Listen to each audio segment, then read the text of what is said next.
it's nice to change things up. I love redecorating and moving I did stuff that around. so much as a kid. Yeah. Like moving my bed around and my dresser around was my favorite thing to do. Yeah. So Huck was in my dream last night. I'll show you a picture of him after. Oh my god. And we're like watching a movie or like a show or... So when I was 10 years old, I thought when I was like an adult, and in my mind an older adult was 30.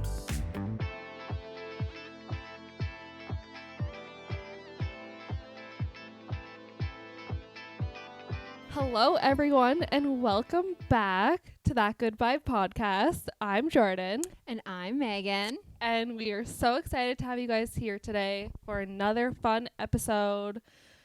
How's it going? It's going well. The last few days have been rough for me because it has been my period. And it snowed. And it fucking snowed. Yep. And not just a sprinkle of snow, like an entire December, Christmas, winter snow. Yep. I looked out the window and I was just like, fuck.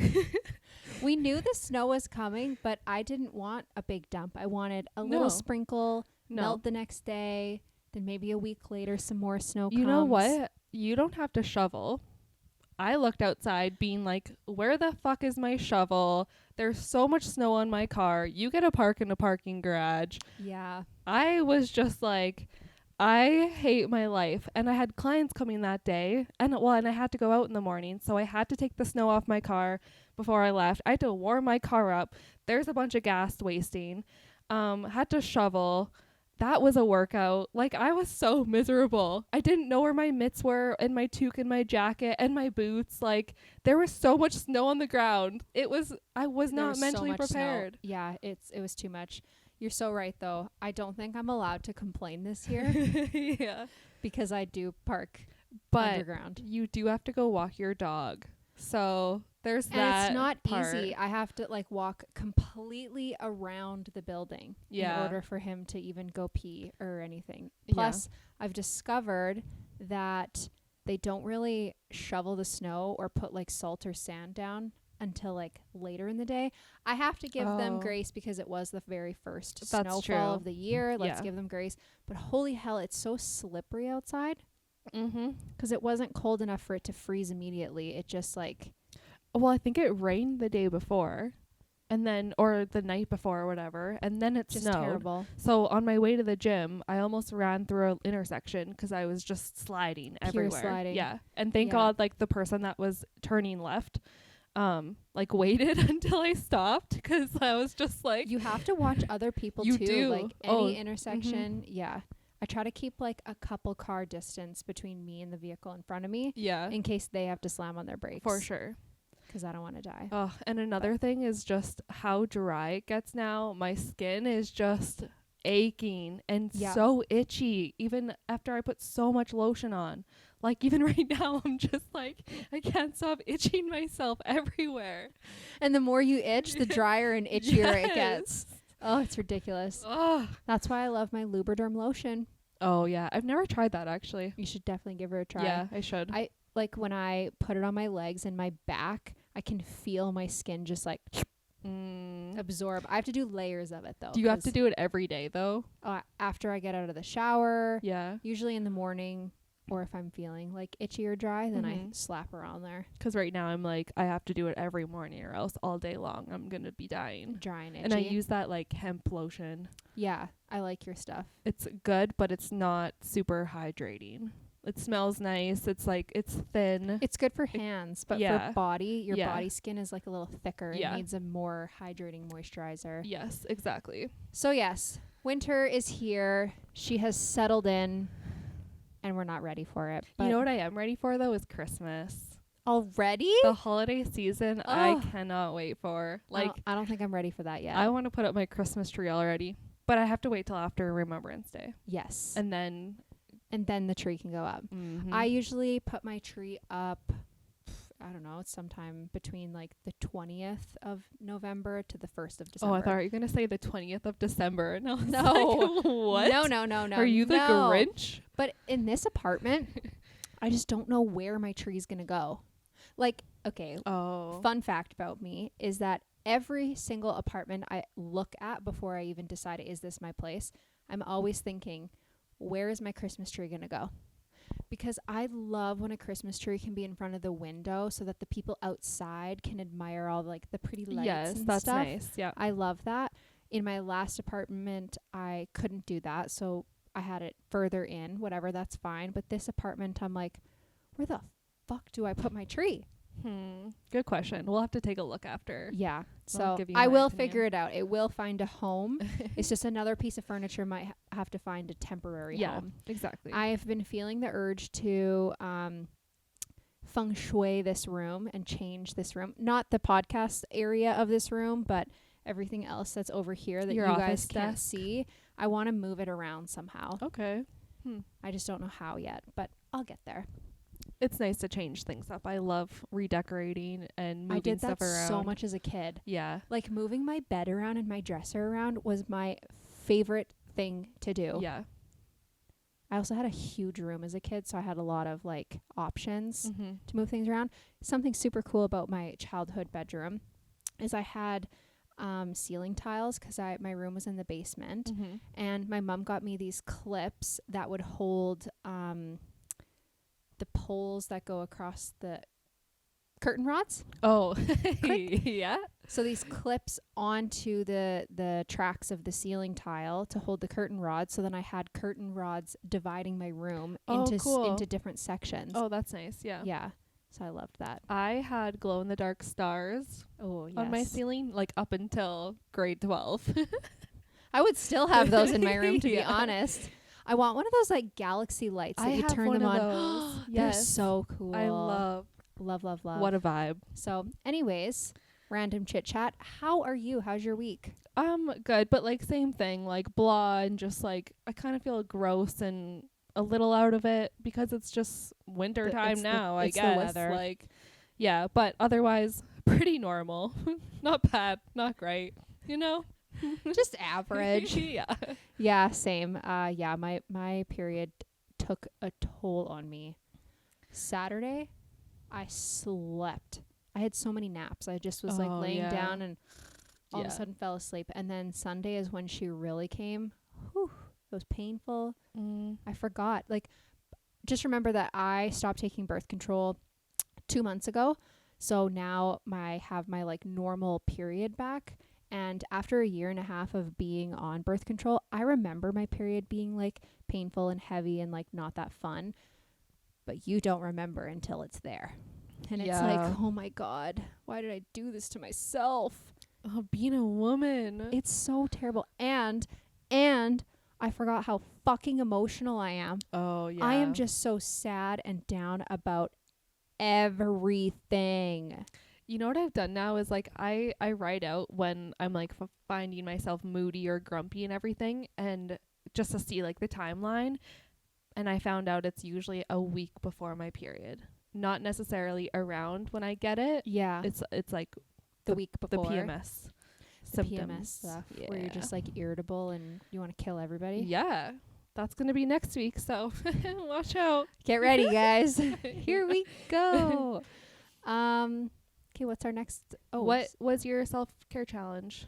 My self-care challenge was to read 100 pages of my book, and I feel like I came close. Okay. Because I was at like page 40 something, and I'm at like 120 something. So nice.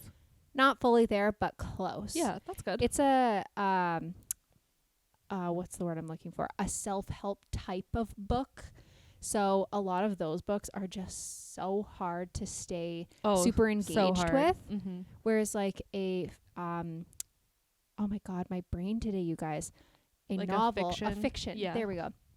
A fiction book has all these twists and turns, and like it's fictional characters, and you want to sit there and read it all. You want to know what's going to happen. Yeah. Whereas like a nonfiction book's like, okay, I just like learning is just, you can't learn all day long. It gets boring after a bit. Yeah. Even after like a couple pages. Also, I follow this girl on YouTube, and she reads 2 books a month, 1 fiction book and 1 nonfiction book. And she finishes 2 books every single month. She reads the fiction book in the morning and the nonfiction book at nighttime before bed. And I tried that, and I cannot read 2 books at one time. Oh, yeah. It's like watching 2 shows at the same time. Well, you know what I like to do is like I'll read my fiction book and then, or no, I'll read my self-help book and be like, okay, after you're done this, you can treat yourself with a fiction book. Yes. And then I kind of go back and forth. So I still have a whole bunch of, I think in a few episodes ago, we chatted about the 2 books that I got. And I just got another book in the mail for free, by the way, because I had a gift card. Girl math. Wow, yes. Love it. So I have 3 fiction books. Oh my gosh, this is my therapist calling me. Oh. Just 1 second, guys. Okay, hi. Guys, I booked my benefits. You booked your benefits? Oh my God, I can't. I booked therapy. 2 sessions of therapy. So I'm very excited. Yeah, that's awesome. Yeah, I was just saying to Jordan, it is $200 an hour for my girl. Yeah, that's insane. Mine was $125. It's ridiculous. Yeah. Like, I just don't understand why it needs to be that much. I So know. I finally just got on my man's benefits. That's where that word came from. And I had to use up for the rest of the year. Mhm. And I really need to see her. I feel like I'm going loopy. Yeah, I need to see mine too. So, okay, what were you talking about? Self-care check-in. Oh, yeah. Oh, we were talking about novels and nonfiction and all that stuff. Yeah. So anyways, You I'm read. reading. I'm getting through this book. I'm reading it much faster than I've read other nonfiction books. So I am proud of myself for that. Good. So Good, good. what was yours? Mine was giving myself grace when I don't have time to work out. And how's that going? And it's been good. Yeah, it's just a whole mindset shift. And I feel like I've been a little bit more lenient on myself, that if I don't have time, it's fine. And I don't have to be like that hard on myself that I have to get it in. And yeah, so it's okay. It is totally okay. Yeah. Life goes on. You're going to have more days where you're able to work out, maybe even for like a little bit longer, and whatever. It'll all work out. It's fine. Yeah. Everything's fine. I love that. Yeah. What's your weekly favorite? Ooh, okay. What do I have? We literally already talked about some of the things on there. Oh, it's not like a specific weekly fave, but it's kind of like a life realization. You know that we always say don't take financial advice from us, guys. Oh my god. Never take financial advice. But we love to talk about it. We love to like keep that transparency. Yes, that we're there. not good at That we're budgeting. Not good at it. But a few episodes ago, I can't believe I'm going to be saying this on the podcast because it's still very fresh for me. You don't know this yet. The wound is very much open and raw right now. But a few weeks ago, I mentioned that we submitted a pre-approval form for a mortgage. Right. We were really excited. I really wanted this to happen. I was feeling really hopeful. Got an email on Monday that answer is no, because our financial situation is not that strong.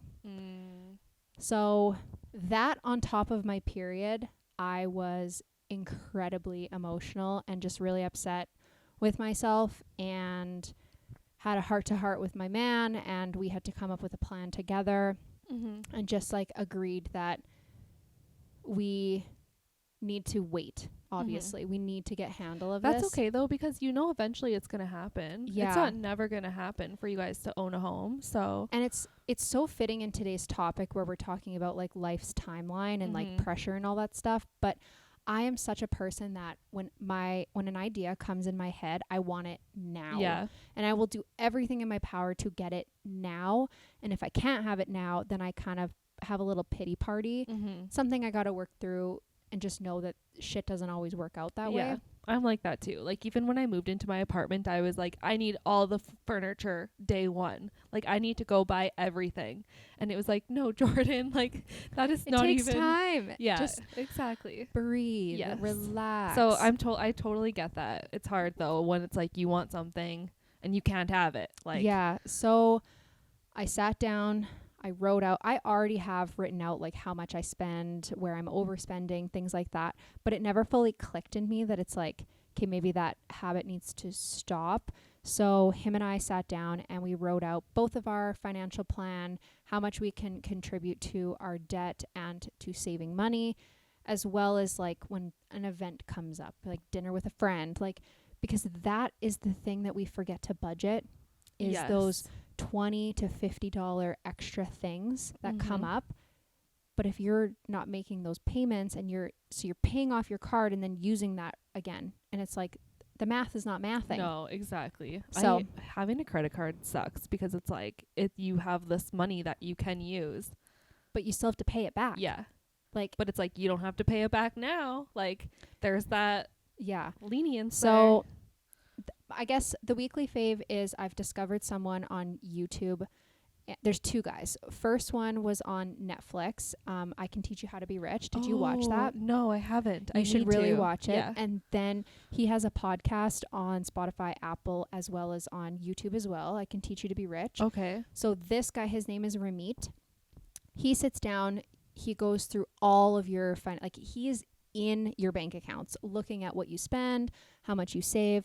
Then he's like asking you why you do the things you do, because a lot of our money spending habits come from like past neurological things that happen in our brain to say, oh, it's okay that I overspend my money. Yeah. Because I've always done it. Or I saw my parents do it as a kid. So you assume that it's okay. Yeah. So he teaches you how to change your mindset and then creates a budget. This other guy, his name is Caleb Hammer. So he does a similar thing. It's called financial audits. People come to his house, they sit there, look at credit card statements, bank statements, all like that. He writes down exactly like how much debt you're in, what your minimum monthly payments are on your debt, and how much money you have to make, and then shares with people like, so you're fucked. Things but like this that. is how you fix it, probably. But this is how you fix it. But just looking at how these people are diving into other people's financial stuff, it really calls out your own bullshit. But also it's kind of nice to see those people that are worse in worse situations than you are. That's what my man loves about it. He's just like, let's just see how terrible other people are. Yeah. And for me, it's really hitting a chord that it's like, I need to make a change. And I think what happened was the second I turned 30, I'm like, oh, I need a house. Like, I need a house today. Right. I need it today. We can have one in the spring. And it's just not. So it's not really a weekly fave, but it's kind of a realization. But I'm going to link both of their YouTube channels down below. You guys should definitely check that out. It's just cool to learn how other people spend their money. Yeah, oh yeah, for sure. And just to get some little tips too. Yeah. So what's your fave? Well, we know my weekly fave is either going to be a reality show or a book. Yes. So I ordered Maybe Someday by Colleen Hoover. Ooh. Have you read it? I've heard of the book, but I haven't read it. So I just started reading it. It's so good. It's a nice romantic fiction book. It's a Colleen Hoover book, so it's going to be amazing. But a lot of Colleen Hoover books are really like in-depth traumatic situations, like domestic abuse and stuff like that. And I don't think the people that I've talked to about this book that I've read it said it wasn't very like deep like that, which I like because I'm not that type of person. I want to read like a good, easy romance novel. So yeah, it's been so good so far. So I can't wait to go home and read it after this. Actually, that's what you're gonna do later. Yeah, that's what I'm gonna do that tonight. Sounds fun. Yeah. So. And any reality TV shows? No, I don't think so. I'm still watching The Walking Dead, guys. Oh, I'm watching Scandal right now. Have you seen that show? Possibly. It has Kerry Washington in it. It used to be like a TV show, yeah, right? So there's like 7 seasons, like 20 episodes a season, pretty long. I'm only on season 2, but there's this guy. This is so bad. There's this guy named Huck. And he's not like what a weird name. Yeah, I don't even know how to describe him. He's not like a tall, dark, and handsome, hunky.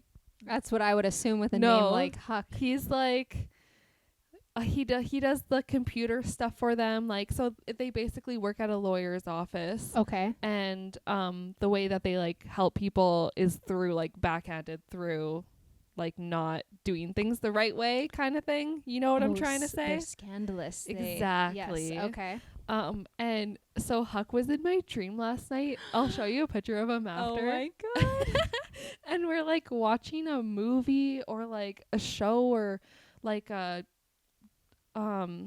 what's it called? Like a theater show. You're going to the movies? No, like a play? A play or something like that. Like, you know how dreams are just so weird like that? Like, Yeah. I don't know like what we were watching, but he's sitting beside me and he has his arm around me and he's just like so close and like snuggling up in my neck and whatever and like like like I was like, okay, like I kind of like this. I'm kind of into it. And then like that was That was the end of the dream? Yeah. And I woke up just being like, huh, I actually never like found him attractive in the show, so I don't know why I dreamt that. But Okay. so weird. I actually had a dream about us the other night. Yes. So I cannot wait to hear this. We got in the biggest fight ever. Oh, no. We were in a hotel room, and one moment it was Levi was there and Chewy was there, and I had a German Shepherd, and there was other people there. I think some people from my family. And then the next second, like, I had a daughter named Lena. And she was there. Lena? And there was like a bunch of other people there. So 1 minute Levi was there, 1 minute he wasn't. 1 minute we had dogs, 1 minute we didn't, and I had a daughter. Anyways, that doesn't even go with the story. But so I was looking for the leash for my dog to go take him for a walk or whatever. And we were in a rush to go somewhere. And I had to go take him out to go pee. And I couldn't find this leash anywhere. I like stripped the hotel room. Did I say we were in a hotel? Yes. Okay. And I couldn't find it anywhere. And you're like, and I was like kind of panicking and like you're getting anxious because we were in a rush. And you're like, how about you just leave? And I was like, what? Like, I'm just looking for this leash. Like, I need to take him out. And you're like, no, you can just go. And I blacked out on you. I got so mad. We were both yelling at each other. Oh my God. Like, we were both so mad at each other. I don't like, just starting off from What like the fuck? me not being able to find this leash, and we needed to be somewhere. And we were just like so mad. And then after we had that little argument, like we just kind of went our separate ways, and I started packing my shit.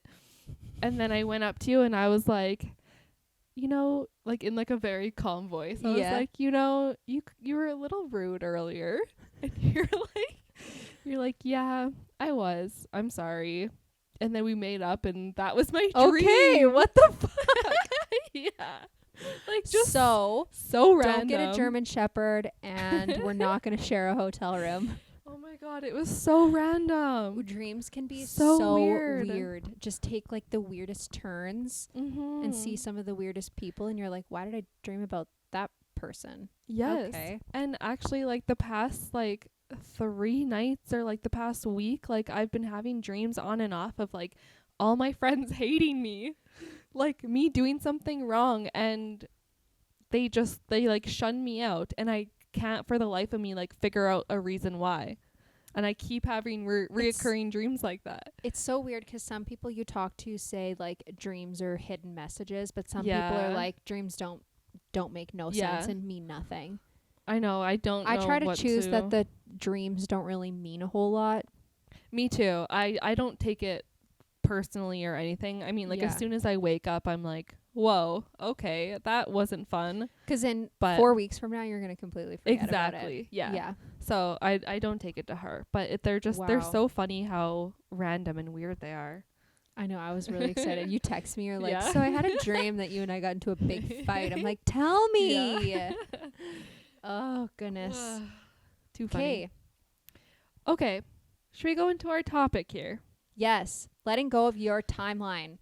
So this has been a struggle of mine for a long time. And I feel like now I'm kind of getting the grip on it.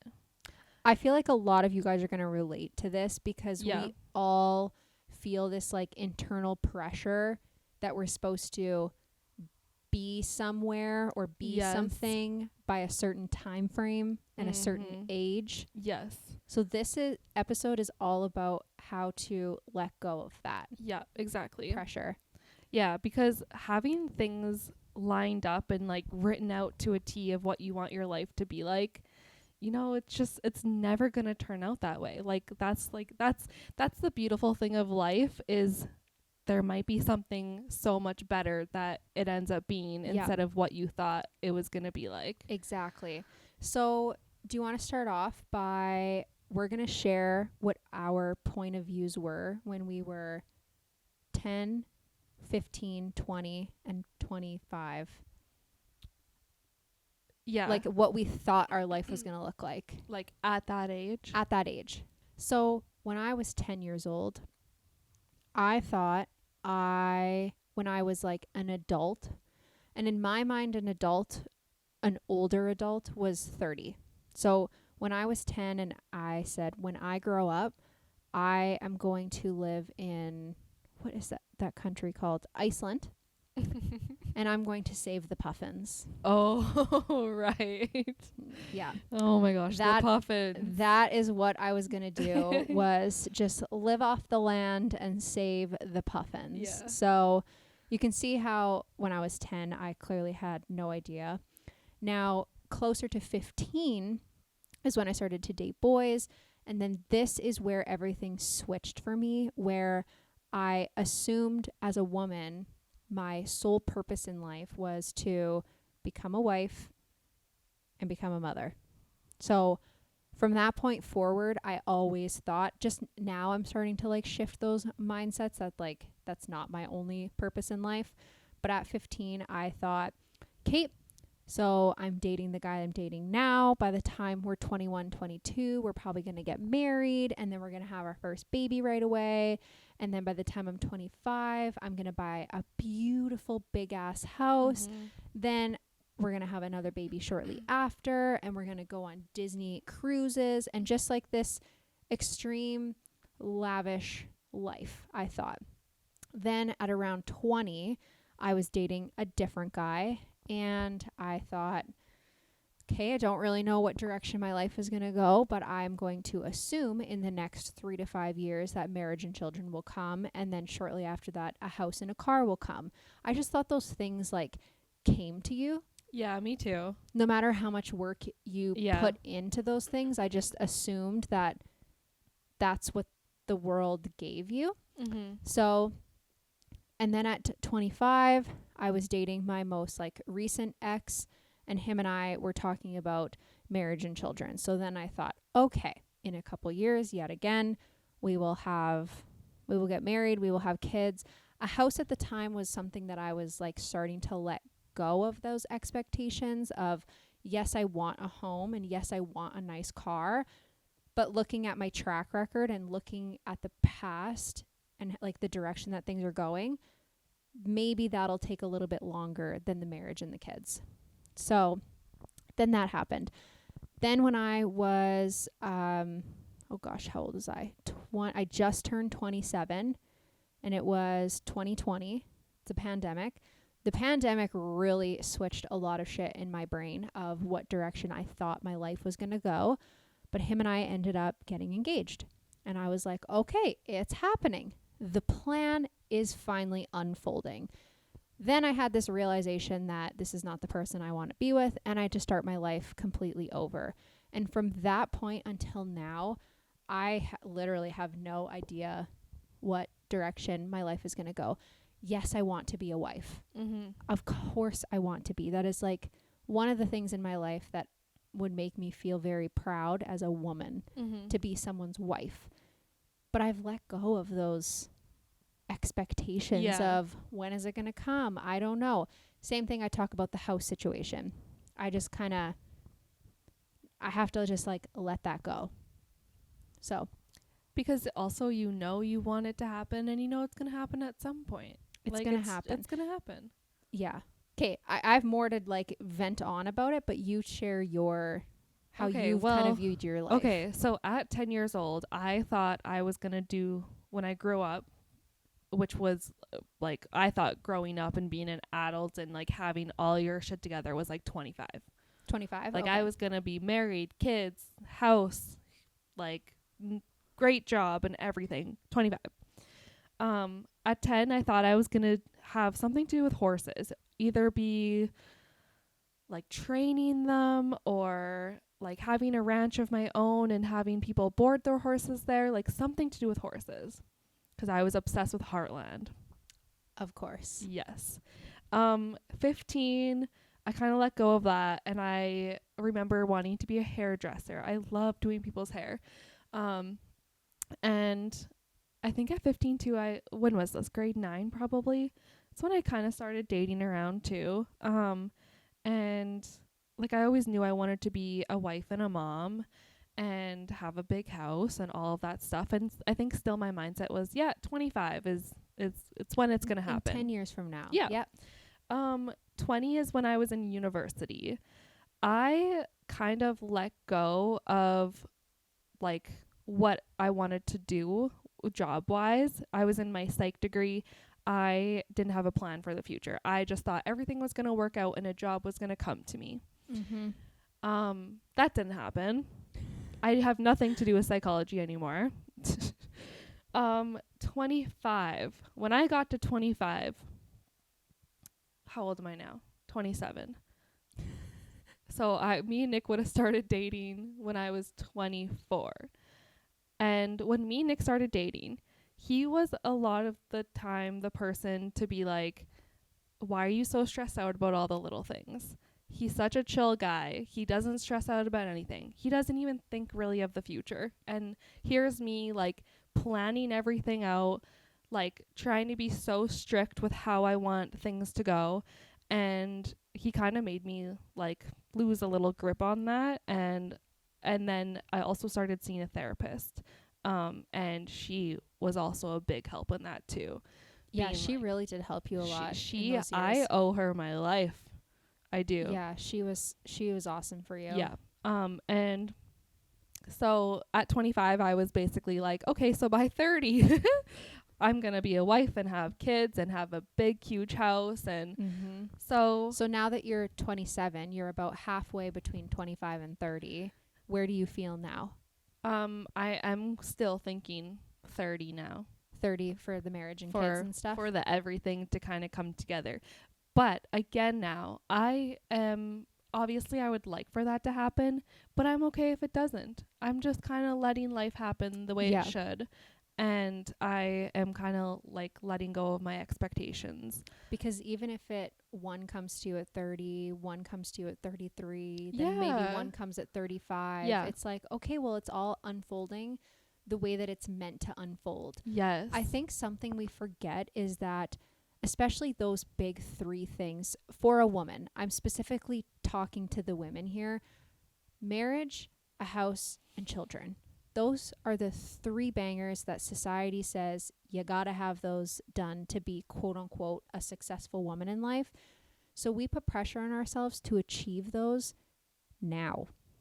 And it's like, you're never going to be able to achieve all three in 1 year. Do you know how expensive that would be? Totally. Oh my gosh. I guess it's a little hard too when all your friends are starting to do that process, having a family of their own, and yeah. But I've also realized that everyone's on a different timeline. Exactly. Like, what's meant for someone else isn't meant for you.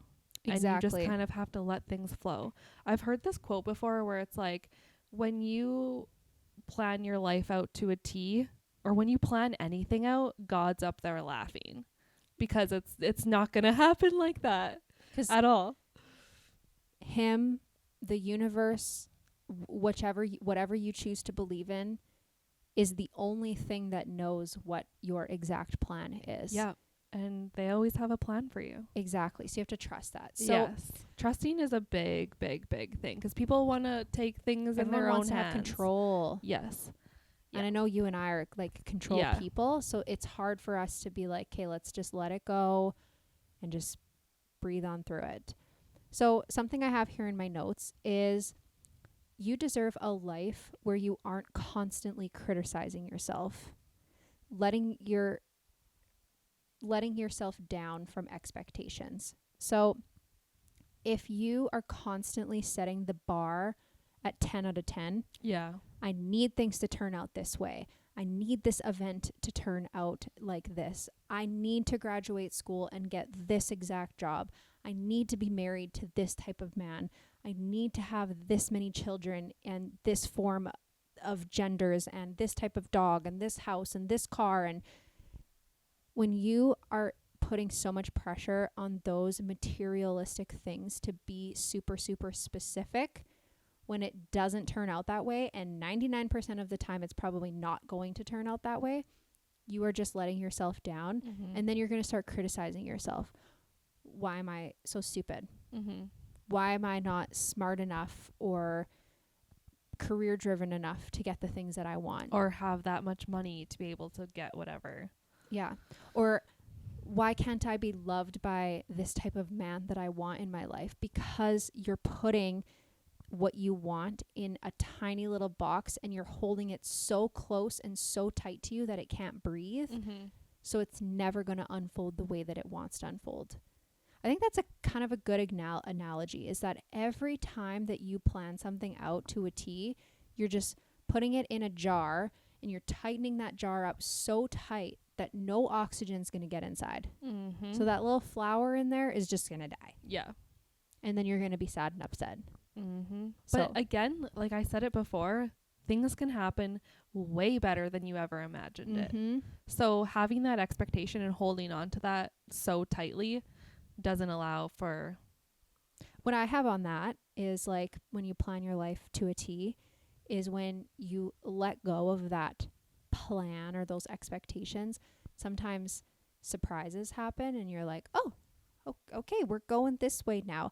And remember, call those like your plot twists. Remember, we've mentioned this before. You are the main character of your own story. You're the director, you're the writer, you're the editor, you're all these things. So if something in your life comes up and you can't control that situation or you weren't fully ready for it, then you're just going to go, oh, okay, plot twist to this really crazy, cool, interesting story. I wonder which way these characters are going to go next.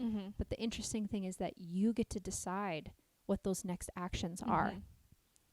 Getting an email from a mortgage person saying, unfortunately, no, you can't have that right now, yes, feels absolutely devastating and really, really heartbreaking and heart-wrenching to know that I'm not in a situation to do that. But at the same time, all the other shit that's going to come from that is going to outweigh this one little moment of sadness and hurt.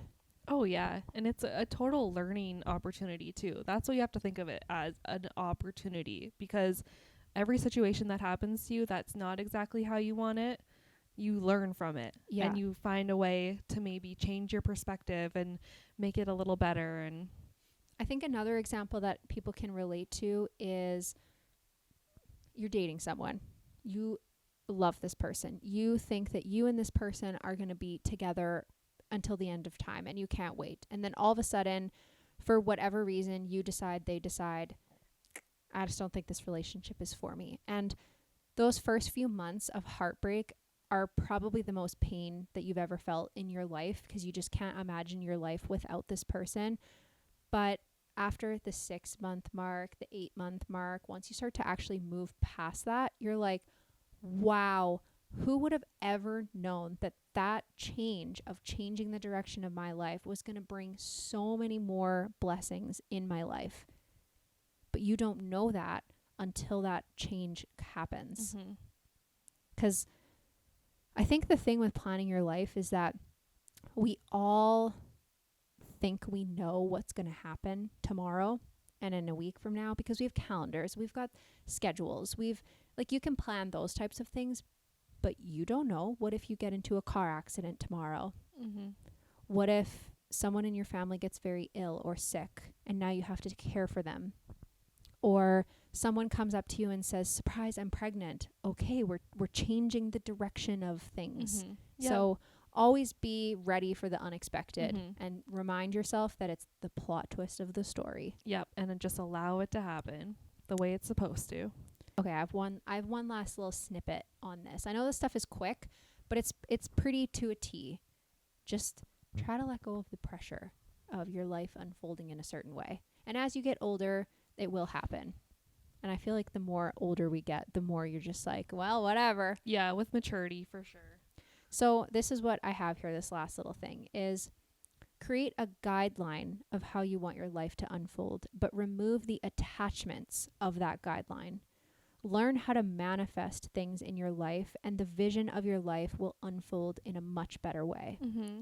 So it's kind of like if you create a vision board and you put specific items on there that you're like, ooh, I want this, I want that, but you're not actually specifically asking for that exact thing on there. You're just saying, I want a home.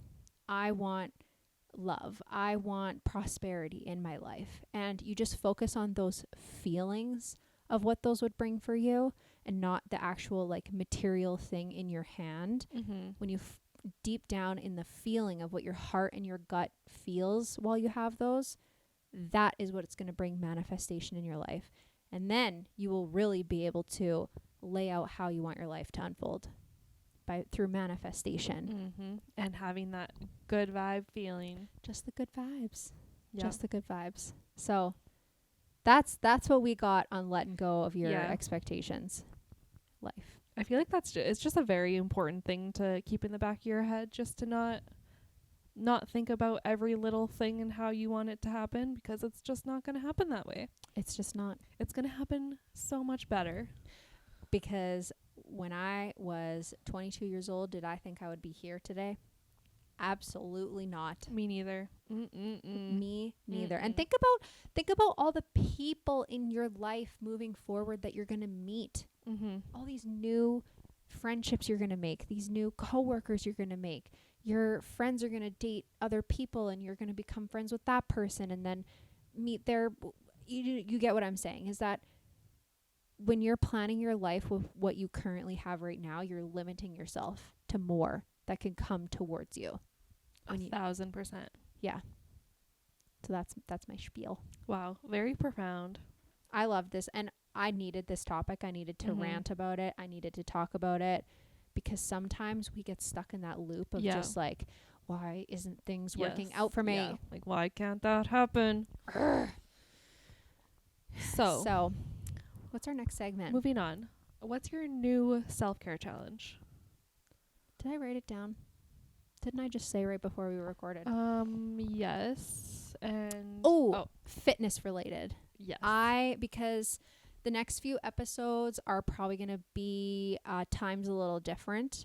So we have 10 days until we record next. Yeah.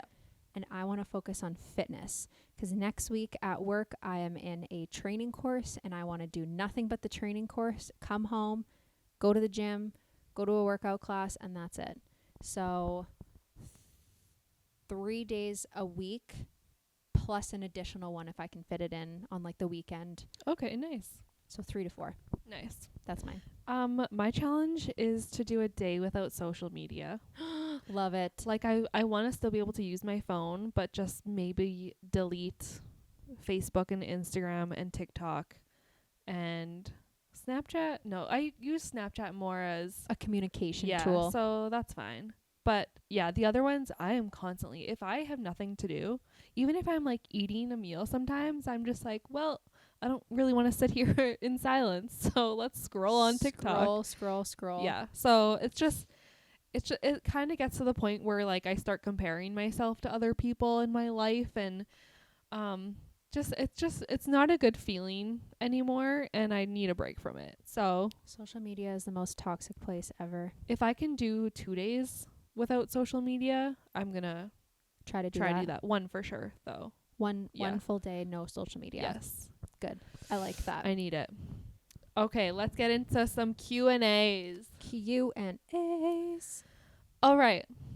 If you want to... What? Slow down, Jordan.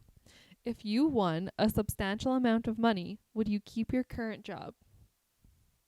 Now, the word substantial amount of money. That's the word that's getting you. How much? Because $1 million is not that much nowadays. $500 million? Absolutely, I'm quitting my job. Well, yeah. So can we like pick a dollar? Let's do $100 million. $100 million. $100 million. Oh my gosh. So you're quitting your job?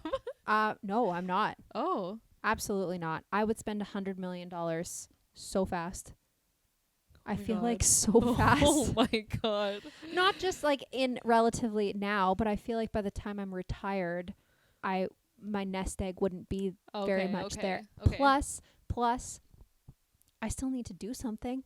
I still need to have a purpose of like going somewhere, showing up, having a team of people. Yeah. I just maybe would cut my hours back. Yeah. But I wouldn't quit my job. Yeah, that's fair. Because you don't want to be bored, even though you could be taking this vacation and that vacation every other week. I'd be taking a lot of fucking vacations. But I feel like I would learn how to fast forward my personal shit online and grow my stuff quicker and faster to continue to make more money and teach people how to invest and all this blah, blah, blah, blah, blah. Totally. How about you? I love doing lashes and nails, so I probably still would. Yeah. Yeah, I would, but again, probably the same, like cut back a bit. Well, because you can afford to cut back, so it's like, why not? Totally. Okay. What is your proudest accomplishment? Ooh. Okay, first thing that came up to my mind was in 2016, I got into a car accident, and I didn't have insurance on my car. Oh, shit. So it was automatically deemed my fault. Oh, my car insurance expired the day prior, and I thought it was that day. Oh, shit. And it was the day prior. So that really fucked me over. What a mistake. Yeah. Automate your payments, guys. Just automate them. It just makes life easier. So is that what you do now? Yes. Good. Yes. So in that, I had to pay for SGI, which was $8,000. $8,000. $8,000. Yes. So luckily it was interest free. I made $100 payments once a month until it was done. And the day I made my last payment, I got myself a bottle of wine. Nice. I made myself a nice dinner. And then a few weeks later, I got the letter in the mail saying like, congratulations, your balance is now 0. And I had that on my fridge for so long. Yeah. Oh, I bet. That made me feel so good. So good. That's crazy though. It took me forever. Yeah, no kidding. How about you? What's your biggest? I think my business. I'm really proud of my business and how far I've grown, and just like, I guess how good I am at it. Like, I'm really proud of myself. And it's really so successful. Yeah, I'm loving it, and I hope to grow it more. I want to get into teaching. I eventually maybe want to get into owning a place and having people work under me. So I love that. Yeah. So yeah, that is my proudest accomplishment for sure. What is your favorite Halloween and Christmas movie? Ooh. Do you want me to go? Oh, okay, you go. The Gremlins. The Gremlins? I've never seen that. You've never seen the Gremlins? Oh my gosh. Wait, is that a Christmas movie? So it's a Halloween movie, but it takes place at Christmas time. Oh. What? Because this boy gets like, do you remember Furbies? Oh, yeah. So Furbies, people made fun of that were gremlins. So you'd get this like really cute, fluffy little character. And the rule was you can't get it wet or feed it after midnight. Oh. So this kid got one for Christmas and was really excited. And then it ended up accidentally getting wet overnight. And then it turns into a creepy gremlin. Oh, my God. Oh, my God. I love that movie. That does sound really good. Yeah. Yeah. But I feel like that'd be a good, like, both. But I do love a good, like, The Grinch. Oh, The Grinch. Like the Jim Carrey Grinch. Yes, for sure. For sure. How about yours? My favorite Halloween movie is Halloween Town. There's a couple of them. Have you seen that? Probably. Yeah. Not that I can ring a bell, though. I need to watch it again this year. So when we're recording this right now, Halloween is next week for us. Right, so it's a few days away. So I still have some time to watch that. My favorite Christmas movie is Four Christmases. Oh my God, I freaking it's love hilarious. It. So funny. So funny. Tim McGraw's in it. Yes. Reese Witherspoon. What is the code word that they say for wanting to get out of the thing? God. I can't remember what it is. Let's just say it's banana. But she's jumping in the the jumper, and the kids or he is or someone the ball pit, and he's like banana, and she's sitting there just like Hi, Yeah. having a great time. That is so funny. I love Vince Vaughn. He is hilarious. Yeah, too funny. So good. Okay, this is a scenario question. Ooh. That someone needs advice on. So, she says, I like this guy, but when I text him, I get this gut feeling that I'm annoying him. We work together. I'm full-time. He's part-time and has another salaried job. He's 10 years older than me, if that matters. I'm in my mid-20s. I'm afraid to text him sometimes because I don't want to push any boundaries. I want to keep the conversation going, but my gut feeling tells me otherwise. Okay. So they work together. She's work full-time, together. He's part-time, but he has another full-time job. And he's 10 years older. And so he's in she his really 30s and she's in her 20s. And she really likes him. But gets this feeling that he doesn't want to be So texting. my first initial reaction is trust your gut, girl. Yeah, that's what I was going to say. Honestly, trust your gut. If you're trying to have a damn relationship with this guy, like you want to be boyfriend and girlfriend, and he's just not reciprocating those feelings back, then he doesn't want that. So don't waste your time. It's a difference too, though. Like, how does he act in person? Because, over text, he's not really feeling it. Like, he doesn't text back a whole lot, probably. But sometimes texting, like, people just don't know how to text sometimes. And if he's 10 years older, the generation is different. Right? Also, I want more juice from this situation for sure. Have you hung out outside of work, or is it only work conversations and texting? That's another little red flag. Like if over text you guys are talking cute, lovey-dovey, all these like things. Ooh, I want to hang out. I want to hang out too. But he's not pulling the actual initiative to hang out with you. Red flag. I would say try to see how it is at work. Like when you're around him, when you talk to him in person. Because over texting it's so hard to judge. So yeah, in person, if he's kind of being like wants to extend the conversation and talk more, or starts the conversation with you. But if he's being a little iffy and just not fully engaged, then to trust your gut. Exactly. And then try to get a date outside of work. If he seems interested when he has a conversation with you in person, try to go out for a date outside of work, hang out with the person outside of a work setting, in normal clothes, whatever. Have him come pick you up. Like do the date things. And if he doesn't want to do those things, bye. Thank you. Yeah, next. exactly. Oh my God, I love that. Yeah, that's our first little scenario one. Thanks, guys. Keep sending them in. We like that. Keep sending them in. Do you have anything else you want to chat about? I think that is about it for today. That is it for today. Well, Thank you guys for watching today's episode. And subscribe, comment, share, all the things. We love hearing from you guys. Yes. So we'll catch you guys next time. Bye. Bye.